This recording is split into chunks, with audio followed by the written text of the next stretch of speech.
اعوذ باللہ من الشیطان الرجیم بسم اللہ الرحمن الرحیم وبہ نستعین هو خیر الناصر ومعین۔ قال اللہ سبحانہ وتعالی فی قرآن الکریم بسم اللہ الرحمن الرحیم علم یعلموا ان اللہ یقبل التوبہ عن عبادہ ویأخذ الصدقات۔ صدقے کے سلسلے میں ہماری گفتگو ہو رہی تھی کہ صدقہ کیا ہوتا ہے، اس کی اقسام بھی بیان ہو چکی تھی، اور یہ بھی ہم نے بیان کیا تھا کہ جو صدقہ دیا جاتا ہے وہ مال میں اضافہ ہوتا ہے۔ اب اگر عقل کا صدقہ دیا گیا تو عقل میں اضافہ ہوگا، مال کا صدقہ دیا ہے تو مال میں اضافہ ہوگا، اسی طرح منصب کا صدقہ دیا تو منصب میں اضافہ ہوگا، عقل کا صدقہ دیا ہے تو عقل میں اضافہ ہوگا،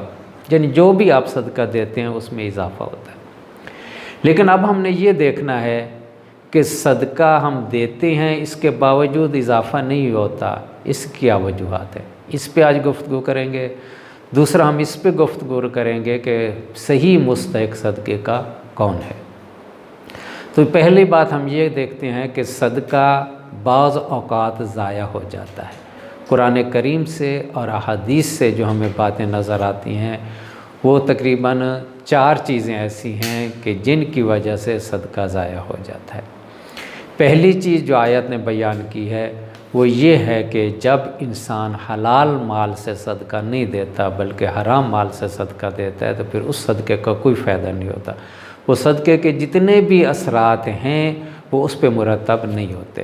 امام صادق علیہ السلام کے دور کا یہ واقعہ ہے کہ ایک شخص نے امام علیہ السلام سے یہ کہا کہ میں نے آیت قرآن کی پڑھی ہے کہ جو بھی صدقہ دیتا اس میں اضافہ ہوتا ہے، لیکن میں نے کئی دفعہ صدقہ دیا ہے تو اضافہ کیوں نہیں ہوا؟ تو امام نے اس کے جواب میں یہی فرمایا تھا کہ حلال کے مال سے صدقہ دو تو پھر اضافہ ہوتا ہے، اگر انسان حرام کے مال سے صدقہ دے گا تو پھر اضافہ نہیں ہوتا۔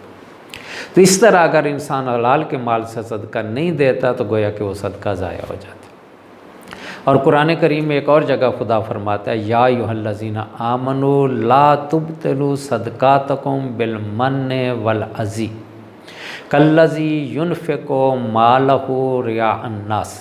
اس آیت میں 3 سبب بیان کیے گئے ہیں کہ جن کی وجہ سے صدقہ ضائع ہو جاتا ہے۔ فرض کرو ایک شخص نے حلال مال سے صدقہ دیا ہے، لیکن اس نے جسے صدقہ دیا ہے اسے اس نے اذیت دی ہے،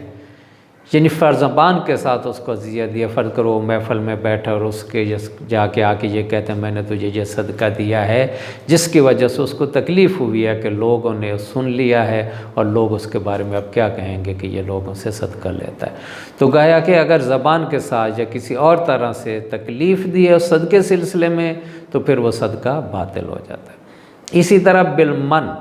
یعنی صدقہ دینے کے بعد احسان جتلانا۔ اگر کوئی صدقہ دیتا ہے اور احسان جتاتا ہے کہ میں نے اس کو صدقہ دیا، میں نے اس کی مدد کی ہے، میں نے یہ کیا ہے، تو اس سے بھی صدقہ کیا ہے، باطل ہو جاتا ہے۔ اور تیسری چیز جیسے صدقہ باطل ہو جاتا ہے وہ اس کو تکلیف نہیں دی، رئاء للناس، رئاء الناس، یعنی لوگوں کو دکھانے کے لیے اس نے صدقہ دیا ہے، تو یہ بھی باطل ہو جاتا ہے۔ اس کی وجہ یہی ہے کہ صدقہ صدق سے نکلا ہے، اس کا مطلب ہوتا ہے جو خلوص سے کام کیا جائے تو وہ قابل قبول ہے۔ یہاں خلوص نہیں ہے، یہاں کیا ہے، ریا ہے، یعنی لوگوں کو دکھانے کے لیے یہ صدقہ دیا گیا ہے، تو لہٰذا اس صدقے کے بھی پھر اثرات مرتب نہیں ہوئے۔ تو گویا کہ 4 چیزیں ایسی ہیں جو صدقے کو باطل کر دیتی ہیں، یعنی باطل کرنے کا مطلب یہ ہے ایک تو ثواب نہیں ملے گا اس صدقے کا، اور جو صدقے کے اثرات ہیں وہ بھی اس پہ مرتب نہیں ہوں گے۔ پہلی چیز کیا تھی کہ انسان اگر احسان جتاتا ہے، انسان حرام مال سے دیتا ہے، انسان اذیت کرتا ہے یا لوگوں کو دکھاوے کے لیے صدقہ دیتا ہے تو یہ صدقہ کیا ہوتا ہے، باطل ہو جاتا ہے۔ یہ مسئلہ بھی حل ہو گیا۔ اب مسئلہ یہ ہے کہ صدقہ کس کو دینا چاہیے، جس کو ہم کہتے ہیں مستحق صدقہ کون ہے۔ تو جب ہم روایات کی روح سے دیکھتے ہیں تو ہمیں یہ نظر آتا ہے کہ سب سے زیادہ مستحق جو ہوتا ہے وہ کیا ہے، رشتہ دار ہے۔ امام حسین علیہ السلام فرماتے ہیں سمعت رسول اللہ، کہ میں نے رسول خدا سے یہ سنا ہے کہ ابدا بمن یعول، ابدا من تعول،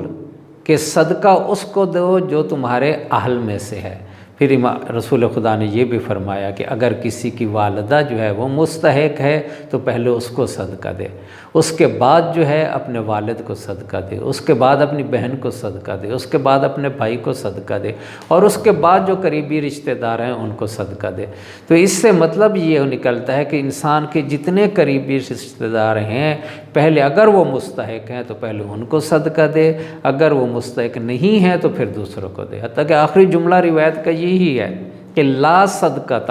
وذو الرحم محتاجون، کہ اگر رشتہ دار ضرورت مند ہے اور اس آدمی کو پتہ بھی ہے کہ میرا یہ رشتہ دار ضرورت مند ہے، مستحق ہے، یہ اس کو صدقہ نہیں دیتا، کسی اور کو صدقہ دیتا ہے، تو پھر یہ صدقہ جو ہے وہ صحیح نہیں ہے، یعنی رسول خدا کرے لا صدقہ تھا، یہ صدقہ ہی نہیں کہلائے گا۔ اسی طرح دوسری ایک روایت میں یہ معصوم نے فرمایا ہے کہ ایک دفعہ انسان کسی غیر کو صدقہ دیتا ہے اور ایک دفعہ انسان اپنے رشتہ دار کو صدقہ دیتا ہے، تو جو غیر کو صدقہ دیتا ہے اس میں ایک ہی ثواب ہے، وہ صدقے کا ثواب ہے، لیکن جو رشتہ دار کو دیا جاتا ہے اس میں دو ثواب ہوتے ہیں، ایک صدقے کا ثواب ہوتا ہے اور ایک جو ہے رشتہ داری کا ثواب ہوتا ہے، یعنی صلہ رحمی بھی ہو گیا اور صدقہ بھی ہو گیا، دو ثواب ہو گئے۔ اسی طرح ایک اور روایت میں رسول خدا یہ فرماتے ہیں کہ صدقے کے اعضاء ہیں، یعنی ثواب کے لحاظ سے اعضاء ہیں۔ اگر ایک عام مستحق کو جو غریب ہے اس کو ایک صدقہ دیا جائے تو اس کے 10 نیکیاں ملتی ہیں، لیکن اگر ایک آدمی مستحق بھی ہے اور معذور بھی ہے تو جب اس کو صدقہ دیا جاتا ہے تو پھر نیکیوں میں اضافہ ہو جاتا ہے۔